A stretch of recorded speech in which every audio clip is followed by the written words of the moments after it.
কে-পপকে ঘিরে বিশ্বজুড়ে তরুণদের উন্মাদনার কথা নতুন নয়, কিন্তু এই জনপ্রিয়তাকে ঘিরে নির্মিত একটি কাল্পনিক মিউজিক্যাল অ্যানিমেশন যে নেটফ্লিক্সের ইতিহাসই বদলে দেবে তা কেউ কল্পনাও করেনি।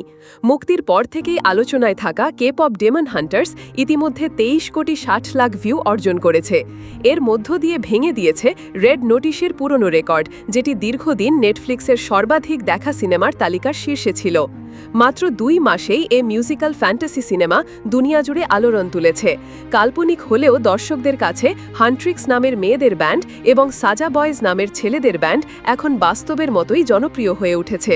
কে-পপ ভক্তরা গান, গল্প আর চরিত্রগুলোর সঙ্গে এমনভাবে একাত্ম হয়ে গেছেন যে তাদেরকে ঘিরে শুরু হয়েছে অগণিত ফ্যান ক্লাব, ড্যান্স কভার এবং সামাজিক যোগাযোগ মাধ্যমের চ্যালেঞ্জ। হান্ট্রিক্স নামের গার্ল ব্যান্ডের 3 সদস্য রুমি, মীরা এবং জয়ী সাধারণ মঞ্চের শিল্পী নন।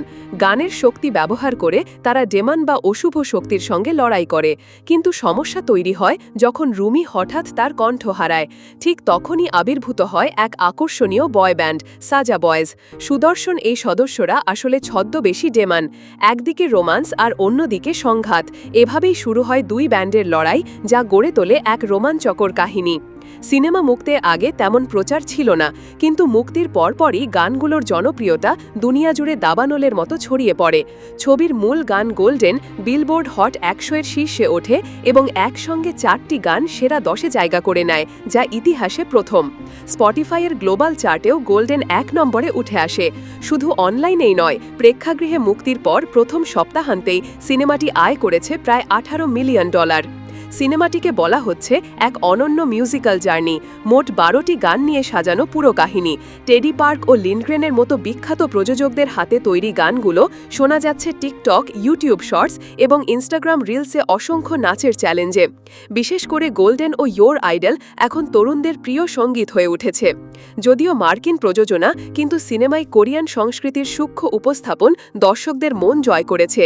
সংলাপে কোরিয়ান ভাষার ব্যবহার থেকে শুরু করে দৃশ্যে ছোটখাটো কোরিয়ান জীবনধারার ছাপ সবই নির্মাতাদের আন্তরিকতা প্রকাশ করেছে।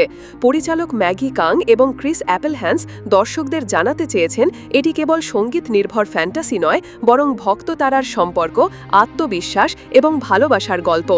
ছবির চূড়ান্ত অংশে ভক্তদের চিৎকার ও গানের শক্তিকে গল্পের সমাধানের অংশ করা হয়েছে।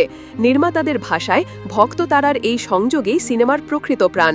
গায়িকা ইজে বলছেন, গানগুলো শুধু বিনোদন দেয় না, আত্মবিশ্বাস যোগায়। সিনেমাটি মনে করিয়ে দেয় নিজেকে ভালোবাসা এবং প্রিয়জনের ওপর ভরসা করাই সবচেয়ে বড় শক্তি।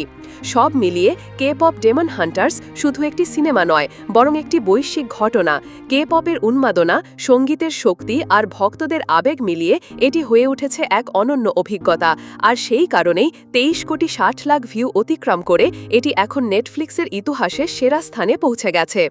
আপনার কি মনে হয়, কে-পপ ডেমন হান্টার্স শুধুই একটি সিনেমা, নাকি নতুন প্রজন্মের জন্য সাংস্কৃতিক আন্দোলনের শুরু?